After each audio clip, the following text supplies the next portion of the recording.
le général, il est plus stratège que ce qu'on croit. Hein. C'est quelqu'un qui a une vision, qui a de l'avance. Donc, il y a le fait que l'armée est très soudée derrière le général, le président aujourd'hui. Ça, c'est la première des choses. Mais il y a aussi que la jeunesse est impliquée. Parce qu'aujourd'hui, quand vous prenez le gouvernement du Niger, vous avez un ministre qui est issu du Conseil national de la jeunesse. Et vous avez un autre ministre qui est un web activiste très connu et qui pourrait représenter ce monde-là de l'Internet aujourd'hui. Donc il y a ça. Et il y a le ministre du Commerce aujourd'hui, qui était quand même le secrétaire général du M62, donc la plus grande organisation de la société civile nigérienne. Donc, pour vous dire que quand le général dit « ensemble, on doit travailler », ce n'est pas simplement une vue d'esprit quand le président Tiani le dit. C'est-à-dire c'est quelqu'un qui sait très bien de quoi il parle, et aussi qui a la foi, parce que là, l'ambassadeur l'a rappelé tout à l'heure, il dit ben, on y va, on avance, gardons la foi, ne soyons pas distraits. Selon vous, quels sont les avantages de cette ouverture dont il a fait preuve en formant le gouvernement actuel? Je pense que c'était en avril dernier, le tout dernier gouvernement. Mais justement, c'est pour rassembler tous les fils et toutes les filles du Niger autour de l'objectif et de la construction de la nation, de la refondation tout simplement.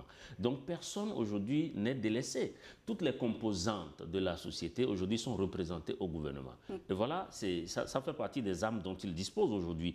Et l'autre chose, c'est sa solide relation justement au sein de l'AES. Parce qu'aujourd'hui, vous n'êtes pas sans savoir que la solidité des pays de l'AES, elle dépend de la solidité de tout le bloc. Et aussi, la solidité des relations que l'AES a aujourd'hui avec une puissance comme la Russie, etc. Donc aujourd'hui, il n'y a pas question de s'apeurer ou de se disperser. Le président Tiani sait là où il va et il a pris les dispositions pour atteindre les objectifs qu'ils se sont fixés. Le Niger peut compter sur le Mali ou encore le Burkina Faso au sein de l'Alliance des États du Sahel, mais est-ce que cette solidarité manque de la part des pays voisins pour le Niger, de même que pour l'AES? Non, tu parles de quel pays voisin? Il y a les petites satrapies de la France. Des pays frères d'Afrique. J'ai dit non, laisse tomber le mot frère. J'ai dit il y a quelques satrapies, des satrapes de la France, dont la raison d'être est de combattre le Sahel. C'est-à-dire que quand ils arrivent à l'Élysée, la seule bonne nouvelle qu'ils ont pour Macron, c'est de leur dire on va les déstabiliser. À part ça, chez eux, il n'y a plus rien à dire. C'est le fiasco partout, sur toute la ligne. Il faut suivre les informations venant de ces pays. Sur toute la ligne, c'est le fiasco.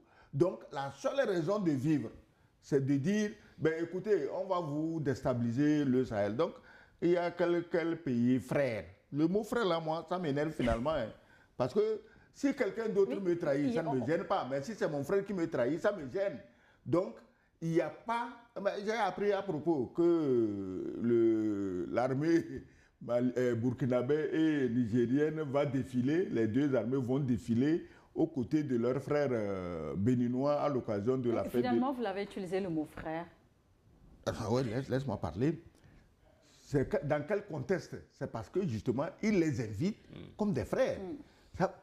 Et si c'est vrai, j'ai déjà appris. Moi, je n'ai pas entendu un communiqué officiel. Pour l'instant, ça n'a pas été la fête confirmé. nationale au Bénin, c'est le 1er août prochain. C'est le 1er août. Ça n'a pas été confirmé au sein des... Si l'invitation est confirmée et que les choses se passent, là, je peux parler de frères. Ça veut dire que les gens, à un moment donné, ont commencé à se dire, mais je préfère m'entendre avec celui qui est mon voisin qu'avec celui qui est à 6000 km. Parce que le jour où j'aurai des problèmes, l'homme de 6000 km, là, le temps qu'il arrive, je suis déjà mort. Alors que mon voisin, lui, peut arriver plus tôt.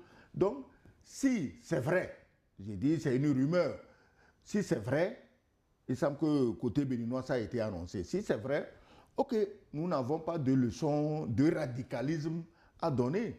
Si un jour on se dit, ben, écoutez, nous sommes des frères, on a fait la guerre, on s'est fait la guerre, on s'est tiraillé, mais il est temps qu'on se mette ensemble, bon, tant mieux.